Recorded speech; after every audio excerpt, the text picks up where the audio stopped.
这是一个令人振奋的时代，也是一个迎接空前挑战的时代。大数据时代的大门已经开启，数据智慧已成为政府决策的科学依据。新兴行业如雨后春笋般涌现，同时也引发了新的问题。大数据如何提升政府治理能力的现代化？大数据如何为服务型政府的转型带来新思想、新理念、新方法？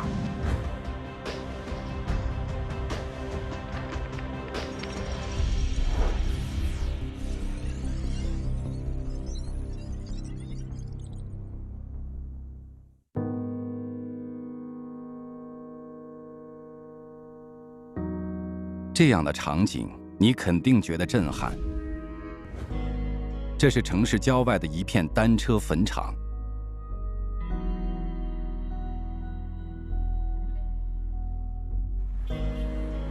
随着共享概念成为近年来的热词，共享单车火遍大街小巷。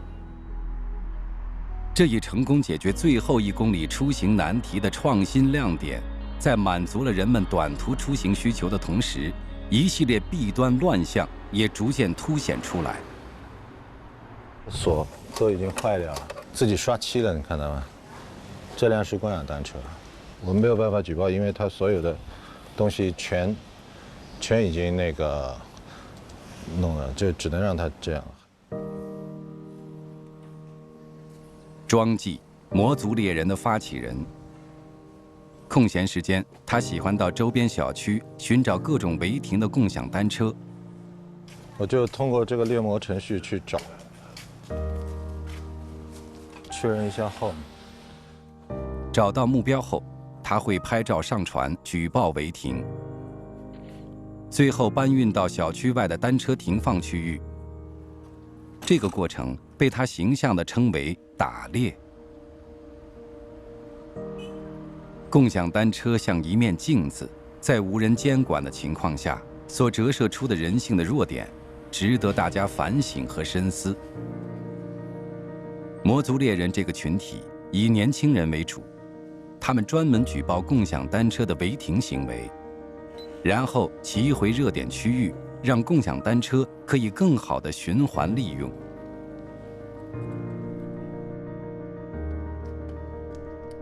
无桩停放是共享单车的优势，不过因此造成的随意停放也给城市带来了很大混乱。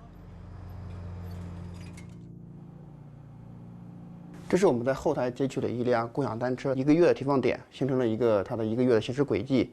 这些轨迹呢，以后呢，我们是把它会提供给政府，用来做一些推荐停放区的设置。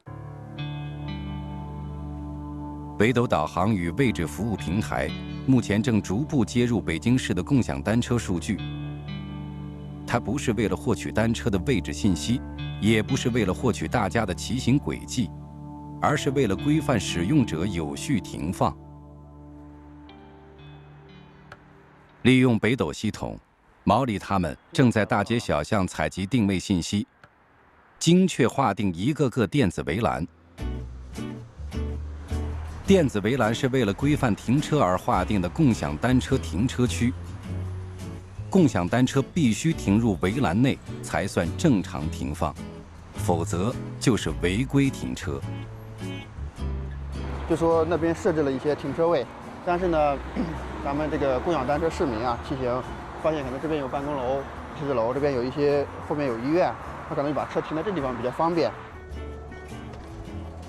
毛里会把实地测量时发现的与预期使用情况不符的电子围栏位置上报给政府机构，最后在北斗导航与位置服务平台上划定合理的电子围栏。这样，这个框呢是我们就是采集这样一个推荐停车区，精度很高，把它放到地图上，共享单车的车的位置呢跟这个地图相匹配，我们就能知道这辆车有没有在我们这个围栏范围内。借助北斗导航与位置服务平台，可以约束使用者停车入栏，禁止乱停乱放行为。随着越来越合理的电子围栏划定，共享单车的使用将逐渐得到规范。无论是个人的自愿参与，还是政府的平台监管，维护良好的社会秩序需要每一方的参与。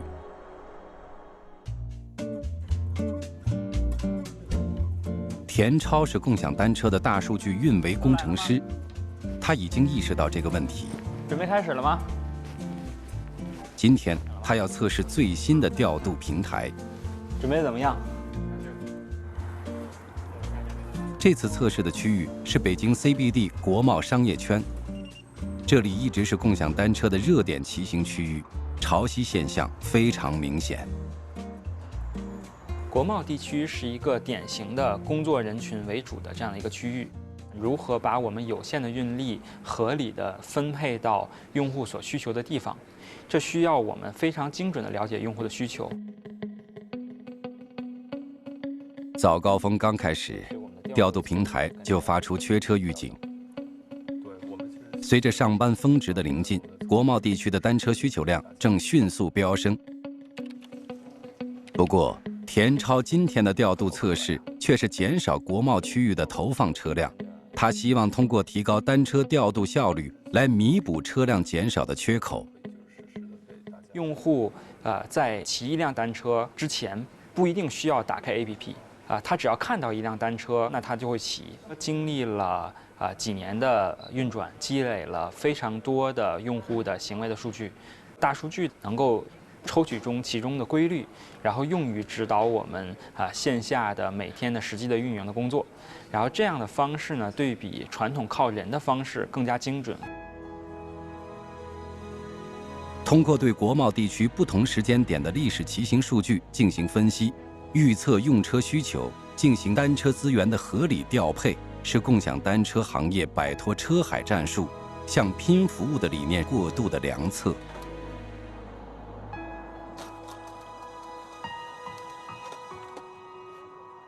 随着人车需求的有效匹配，停放有序，单车坟场中的共享单车或许可以改变命运，在更适合的区域重回街头，为民所用。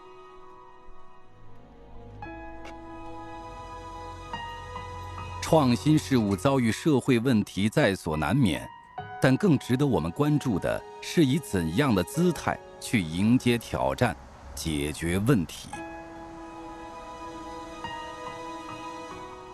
新的东西的出现，那一定是对原有的东西的一个打破。现在面临的问题，我相信是在过程中间要逐步去解决。怎么做呢？单靠你我个人做、企业做不行。但我认为他的做法一定是国家层面、行业同盟层面，还有呢组织层面，都要齐头并进。伴随信息技术的不断发展，人类用科学的方法来解决社会问题成为了潮流。而科学的落脚点往往就在数据。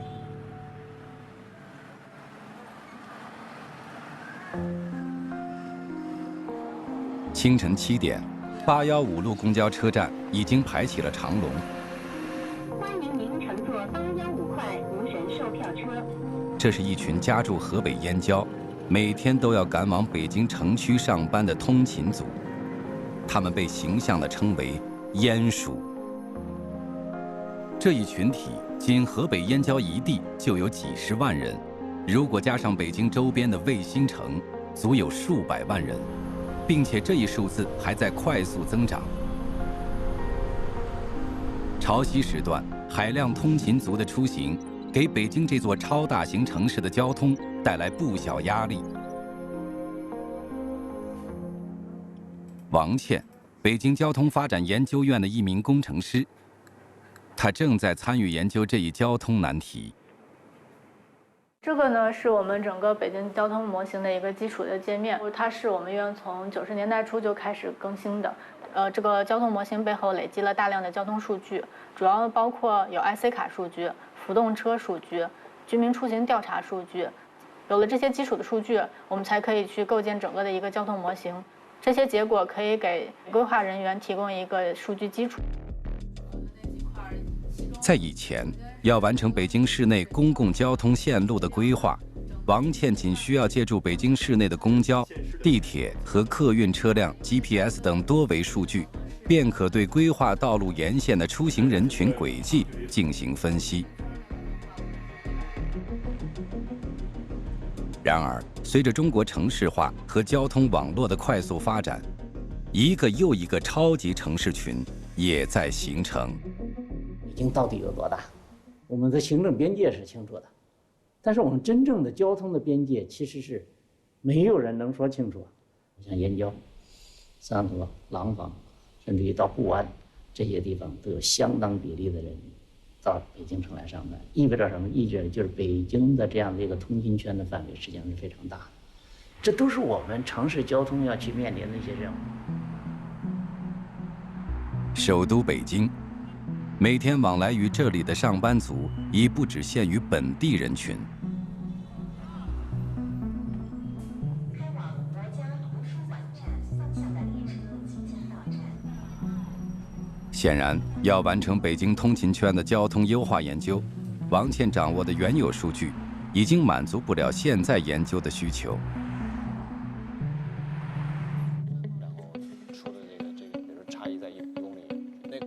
李琦，一家运营商的通信工程师，对他来说，跨界参与交通发展研究也是首次。移动网络的产生的这些数据的话，量也是逐年在翻次的这种增长。但是运营商积累了这些海量的数据以后，如何来去利用它们，其实一直是个问题。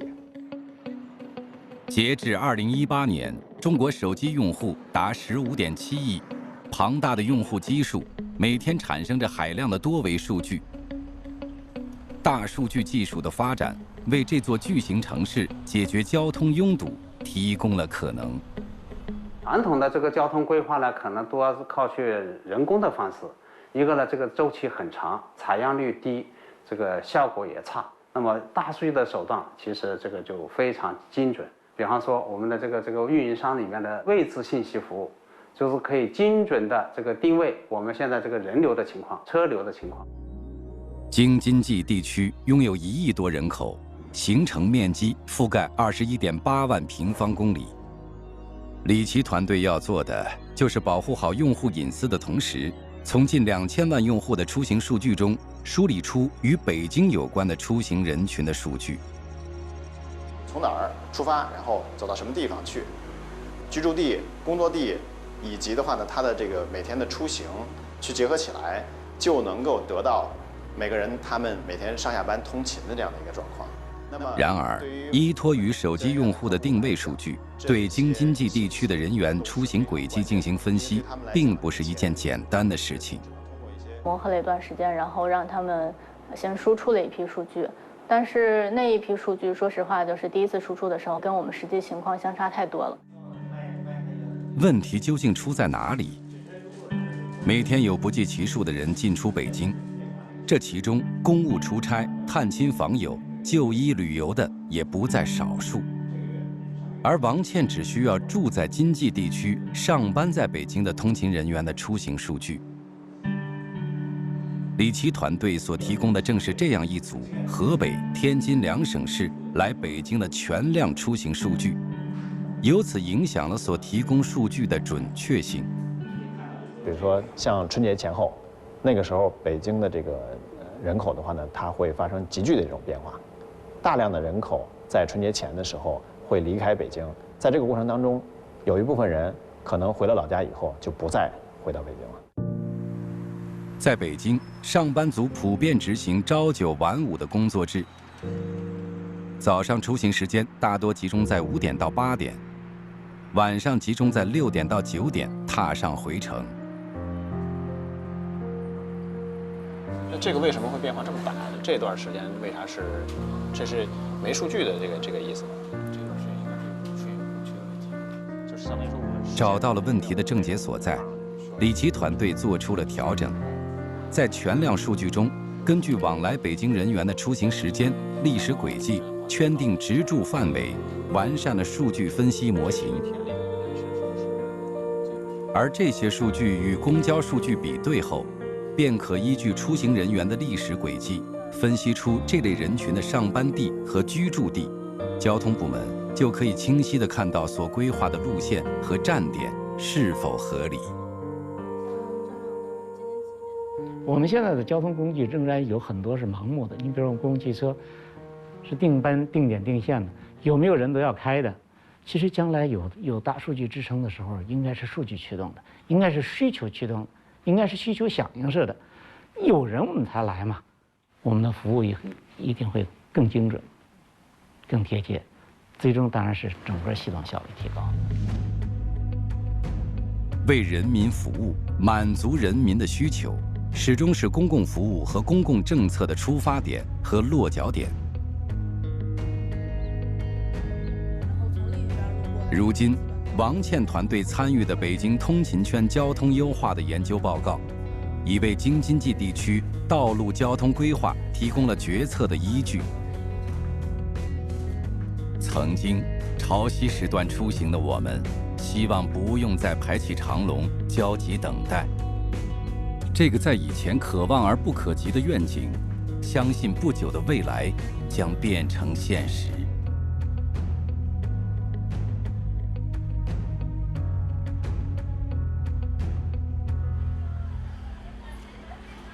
这里是三亚最大的海鲜市场，有76家海鲜摊位。在旅游旺季，每天有上万人在此品味海鲜美食。在旅游城市，宰客事件屡见不鲜。如何避免这类事件毁掉一座城市的旅游名片？这里似乎找到了答案。潘峰，市场管理员。过去，他每天都要挨家挨户地巡查、检查海鲜，避免缺斤少两。即便如此，消费纠纷仍时有发生。从2018年开始，三亚市政府陆续为这里的所有商户配备了一款特殊的公平秤，他们试图将这里的海鲜销售有效监管起来。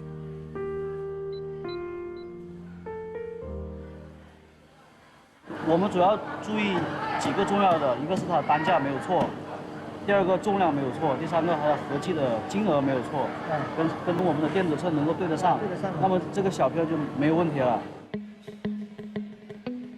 在游客进行消费时，如果出现实际消费种类、金额与小票信息不符，游客可以扫描2维码进行便捷投诉。监管部门想要快速掌握游客投诉信息的准确性，必须与商户交易信息比对确认。现在，通过在电子秤上安装一根网线，所有交易信息都实时反馈到数据平台上。这里是三亚市放心游监管平台，也是游客投诉信息的汇集地。根据投诉的类型，工作人员将投诉信息及时推送到相关部门，游客将在30分钟内得到反馈信息。然而，对于行业监管部门来说，并不满足这一事后处置方式。如今，平台依据时令海鲜批发价、零售价及历史成交价，结合市场供需等多维度数据，每天分析并发布各类海鲜的最高指导价。当消费数据进入平台，系统会自动检查每笔交易，发现价格超标时，就会启动警告，自动生成监管工单，进入联合执法系统处理。这让政府头疼的欺客宰客问题被有效监管起来，而这一平台的数据同时汇入到一个更大的数据平台，一张覆盖海南全岛的旅游监管网络正在逐步形成。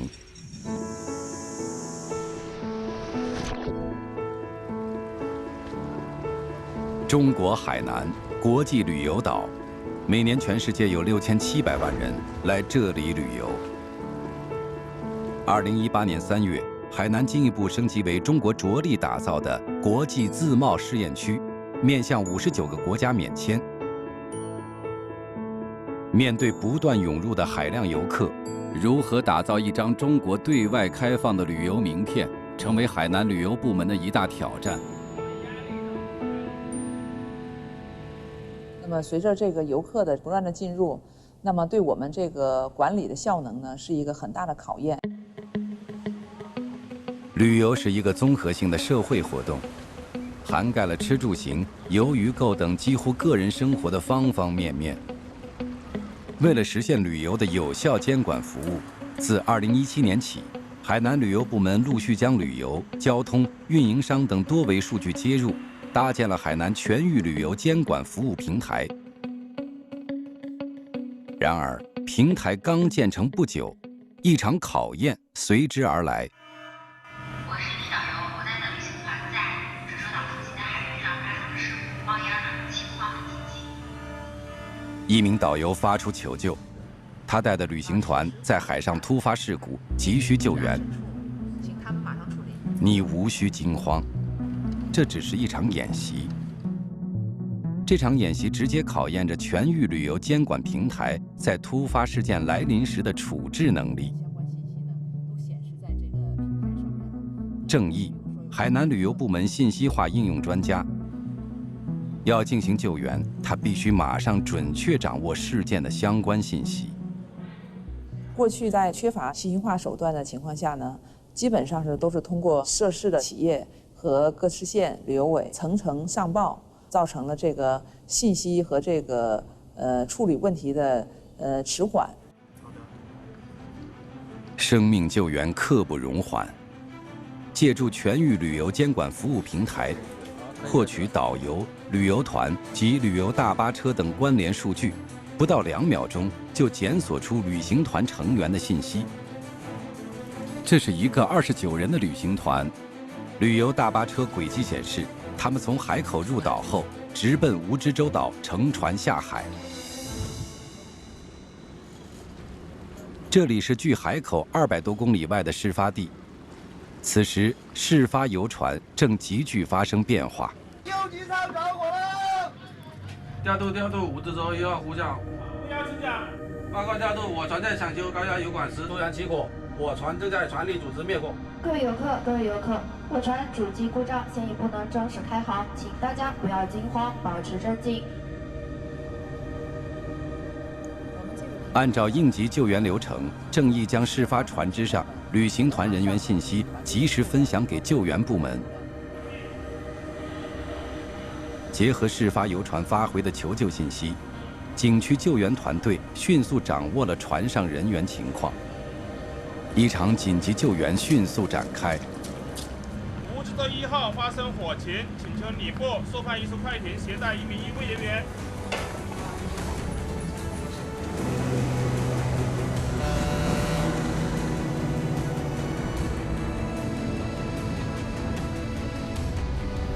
海上突发事故，不可控因素多，除了协调救援，同样重要的是防止2次事故。突发事件波及度比较广的话，有一些其他的团队有可能就会造成一些这个不必要的这个损失。此时，蜈支洲岛周边仍有不少旅游团或散客正在赶来，如何第一时间通知他们？这显然是人工所无法完成的。发生事件的方圆100公里左右，所有的相关团队的信息、导游的这个相关的信息，以及他的这个联系方式，以及团队的这个人数，我们马上会通过这个平台发送这个信息给这个相关的人员，做好预警事件的准备。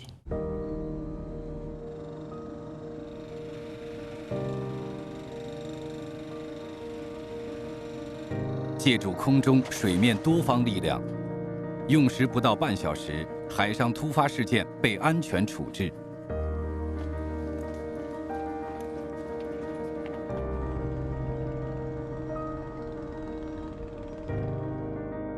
如今，海南全域旅游监管服务平台因为大数据的应用，不仅为旅游监管部门提供了科学的决策依据，同时也提升了游客的满意度。把原来孤立的各个行业的数据呢，在我们这个平台上汇聚、加以分析，做了一个有效的集成，进而驱动了政府呢在行业监管以及应急指挥还有公共服务上提高我们的政府的服务的这个效能。2017年，中国国内和出境游人数突破50亿人次。旅游这一关系人民幸福感的行为，因大数据的接入，不仅提升了政府的治理能力，而且也将成为人们安全幸福的保障。人们将从中获得更多的尊重和满足。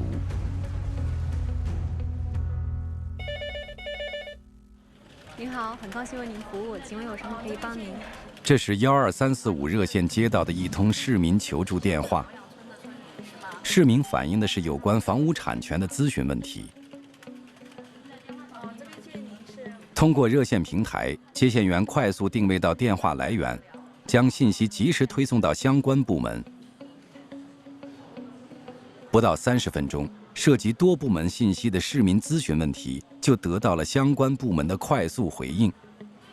这一切都源于政府数据的打通。过去呢，我们信息化的时候啊，很多部门是用自建信息系统，那么从技术上呢，导致了我们要把它融合成一个系统啊，已经造成一些前期的一些障碍。那么只要你掌握好这些数据，你才能做到数据多跑路，市民少跑路。所以支撑我们政府这个治理方式的变革，实际上除了靠我们政府官员的觉悟的提升以外，是吧？很大程度是要技术手段来辅助，这里边就是靠城市的大数据来支撑。通过打破信息孤岛，整合一个城市的数十个政府服务部门的数据资源，12345热线平台以移动互联网、大数据为技术支撑，将多部门1000余个事项列入办理范围内。市民可以通过微信申报，各项业务就能轻松在线办理。大数据推动了政府部门的行政效率和服务质量，最大限度地方便人民群众。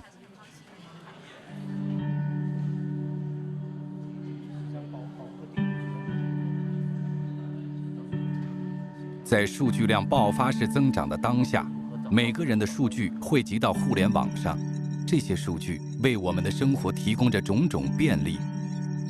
与此同时，一些新的问题也随之出现。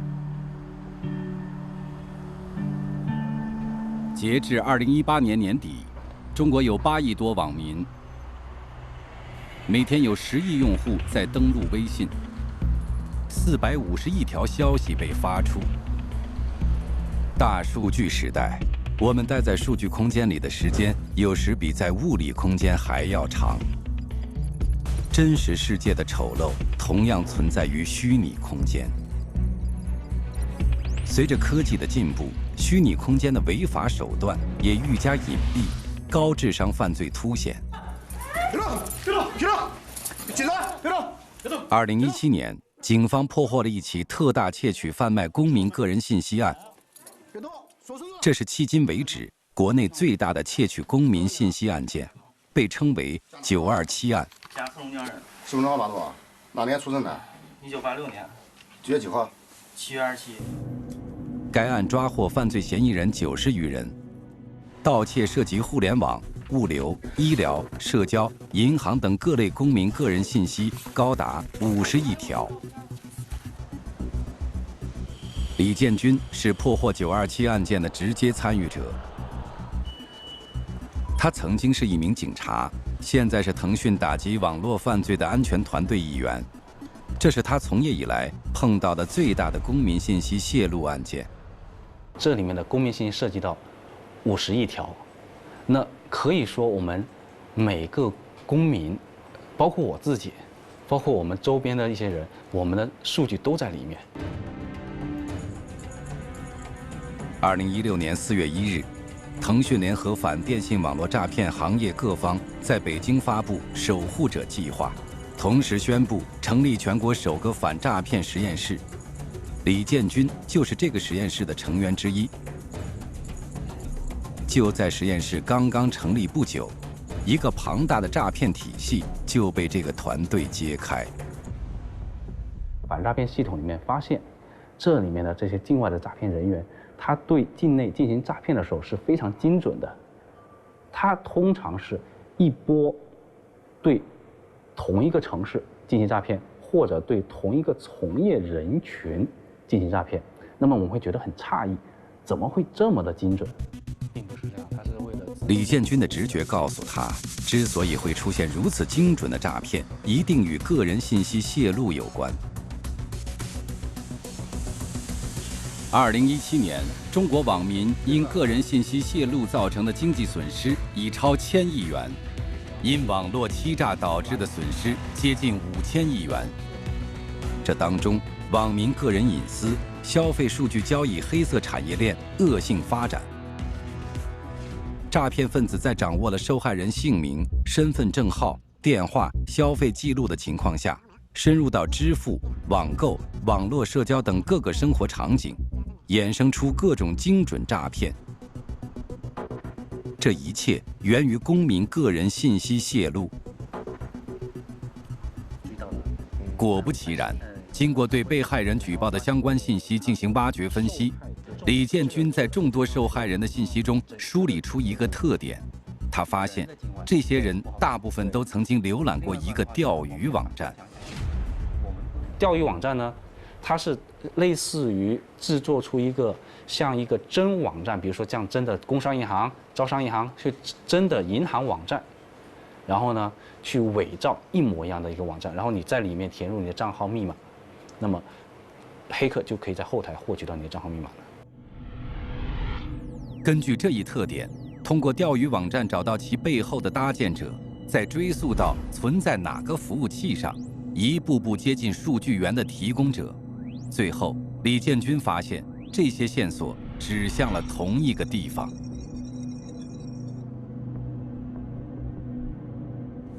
虽然已经知道了犯罪嫌疑人的大致位置，但一时间并不能进行抓捕，因为有一个艰难的问题摆在了警方面前。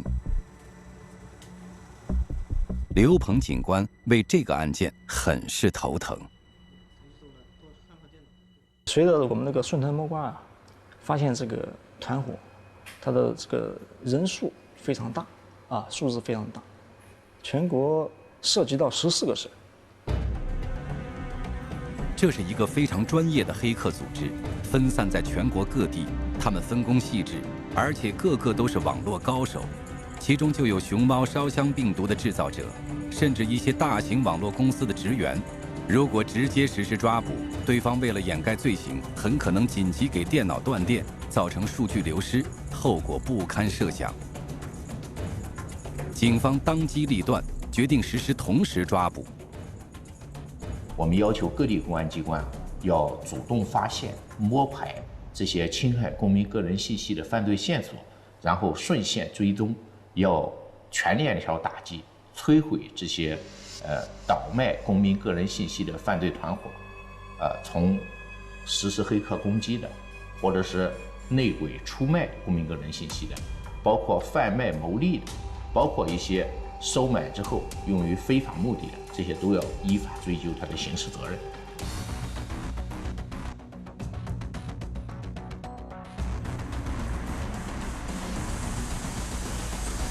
最要紧的是，要先确定每个犯罪嫌疑人的窝点。经过刘鹏团队的细致摸索，目标范围一点点在缩小。最后，警方通过大数据分析，锁定了犯罪嫌疑人就藏匿在这个小区内。你要公安局的，公安局的，公安局，公安局的。只是不能确定具体门牌。警方发现，犯罪嫌疑人甚至在小区内租了不止一处活动地点。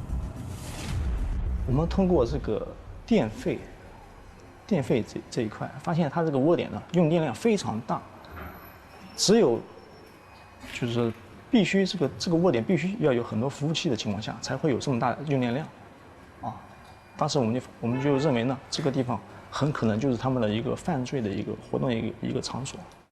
你看，下面门开了，1楼是车库。对。车停这边。大门开了呢。有人有。蚌埠市主战场是其中之一，但是涉及到全国14个省份，联合行动协调比较困难。从进门到把嫌疑人控制，只能有1分钟时间。犯罪嫌疑人把电脑打开，把资料删除，就可能毁灭证据。他是一个高智商的团伙，高智商团伙要证明他犯罪，必须抓捕行动正式开始了。在公安部的直接指挥下，安徽、北京、辽宁、河南等14个省市一起联动，最终抓获了96名犯罪嫌疑人，是近年来破获的最大一起窃取公民信息案。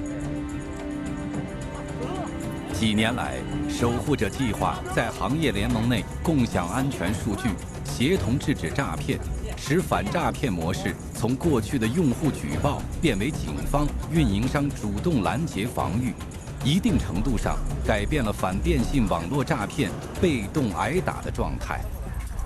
中国的一些网民呢，本身也没有具有保护自身数据的意识，为了一些小利而愿意牺牲自己的数据，所以我觉得这里边也有个数据的安全，也有个全民教育的问题。现代生活里，数据是隐私的载体，我们要保护隐私，就要保护数据。尽量不去贪小便宜，非必要的场合我们就不要去留自己的一些个人信息，比如说联系方式啊、住址啊。那另外一个的话，我们尽量避免在公共场合去连一些公共 WiFi， 尽量不要去点击一些不明链接。我们一定要不能把自己的短信验证码告诉别人，这个非常重要。我重点说的就是，我们一定要在不同的网站上，一定不能留相同的密码。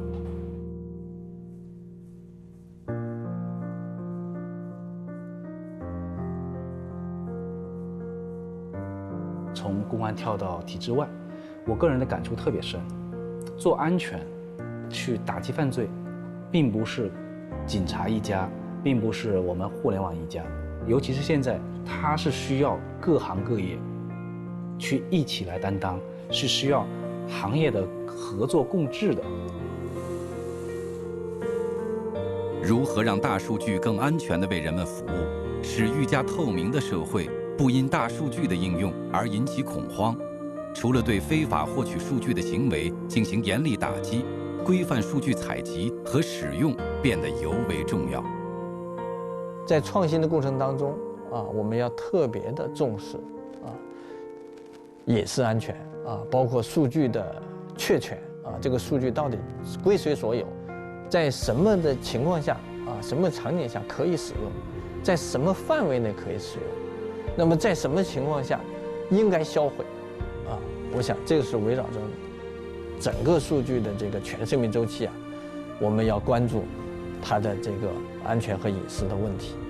咱们国家呢，其实这个网络安全法出台之后对整个的这个全民的安全，对吧？国家的安全都有所部署。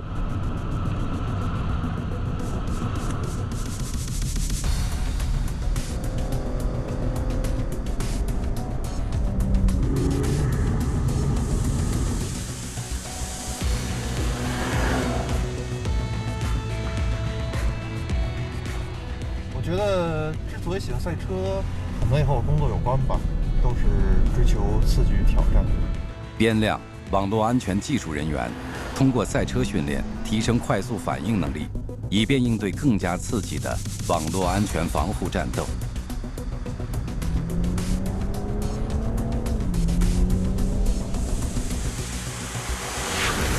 法国外交部13号发布公告说，外交部阿里亚纳服务平台近日遭到了非法入侵，部分法国出境旅客在注册时填写的个人信息被泄露，但是这些信息并不。近年来，世界各国都遭遇到了不同程度的网络攻击，涉及到国家的交通、医疗、金融等方方面面，甚至是国家首脑的个人信息。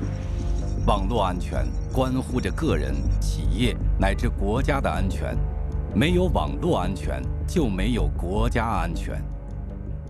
软件是人编的，当然呢，它可能会出漏洞，好吧？从这个意义上说呢，既然是人编的会有漏洞，那么也会有被人家发现，也会被利用。把以往一些东西面对网络空间的威胁，几乎没有一个国家能够幸免于难，这其中也包括中国。他的作案的手法所使用的这种作案工具，我们可以看到，他都使用相同的这种作案工具。这是每周一次的例会，边亮所在的追日团队正在讨论一个已经跟踪了6年的黑客攻击——海莲花。海莲花听上去优雅梦幻，但却代表着一个在国际上神出鬼没、骇人听闻的黑客组织。近期捕获的样本来看，它这个解密这个函数这块，大家有没有人见过呀？那么通过这种线索，我们在大数据平台当中，其实可以找到它更多的攻击的行为。2014年3月，中国某海事机构一台办公电脑出现异常，运行缓慢 ，CPU 内存占用率极高，疑似遭受到了黑客攻击。追日团队第一时间参与了调查，种种迹象表明，这显然是一场有组织的网络攻击。它不是单个黑客或者几个黑客就能实施的。边亮知道，大麻烦来了。第一种呢是通过这种鱼叉邮件的方式，通过定向发送一些带有伪装性的邮件，使中招用户去不慎运行这种恶意样本，这是第一种方式。第二种呢是通过水坑攻击，比如说攻下一些我们常用的一些网站，比如说办公或者说一些职能部门的网站。那么浏览这些网站的一些人呢，往往就是相关的工作人员，从而呢对某一个行业进行一种定向的攻击。边亮团队临危受命，现在他要做的就是迅速找到海莲花的藏身之处。全球每年会出现上百万种病毒，每天产生的新病毒都达到了上千种。要想在这数以万计的病毒中找到海莲花的藏身之处，犹如大海捞针。寻找其最终的位置，绝对是一个纷繁复杂的过程。这就需要通过网络传输的数据，找到该样本链接的远程域名，再由远程域名去找域名的注册人，再由注册人去找注册过的其他域名。经过一系列的关联，最终再用数据库中的病毒样本去验证，确定最终的攻击者。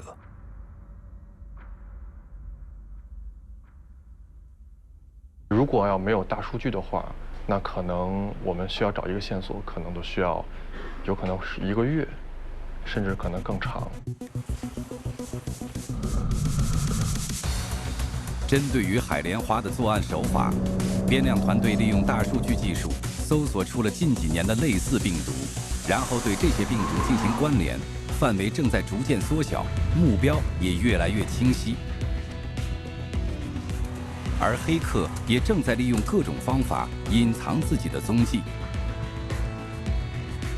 边亮团队与黑客的对抗也进入了白热化阶段。这是一次对边亮团队和整个后台技术的挑战，在这里不能出现一丝闪失。在当今世界上，网络空间已成为继陆地、海洋、天空、外太空外的第5空间。这里是无硝烟的战场，这里的武器不是枪支和弹药，而是键盘和鼠标。电脑屏幕就是战士们的掩体，但是激烈程度却丝毫不亚于真实的战场。从我们绘制的这种攻击图和历史攻击状况来看，其实它在攻击中暴露了2次它攻击所使用的 CC 服务器。那么经过咱们后台的大数据的关联，其实我们发现，在它攻击的过程中，有几次的攻击其实是暴露了攻击者他真实的 IP。正是利用多维度大数据的分析，在每天海量的网络攻击事件中，边亮和他的追日团队定位出了与海莲花相关的各种攻击事件和攻击元素，最终绘制出海莲花组织对中国境内目标发动攻击的全貌。据统计，这个名为海莲花的黑客组织所制造的病毒，遍布全世界范围内的36个国家，其中中国的感染者占到了92.3%。截至目前，边亮和他的追日团队发现，在海莲花攻击的过程中，对方的黑客组织至少使用了4套不同类型的病毒代码，注册了70个以上的域名，服务器遍布全球13个国家。在与海莲花的数次交锋中，边亮团队均取得了胜利，但他们丝毫不敢懈怠。在网络安全方面，不仅仅是海莲花，还有名目众多的各种黑客在威胁着国家和个人的安全。我们的网络对其他国家的网络军队或者黑客组织来说如入无人之境，那么你跟别人是不可能去有很好的沟通。我觉得实力还是最重要的。我们需要乐观且务实地看待这个时代。随着政务信息的互联互通，政府服务、城市管理、便民服务等诸多领域的应用已初见成效。大数据对个体数据的感知，使政府工作真正做到以人为本，惠及群众。当你抬起头，看到身边所发生的变化，你就会明白，这个时代已经开启，更大的变化就在未来。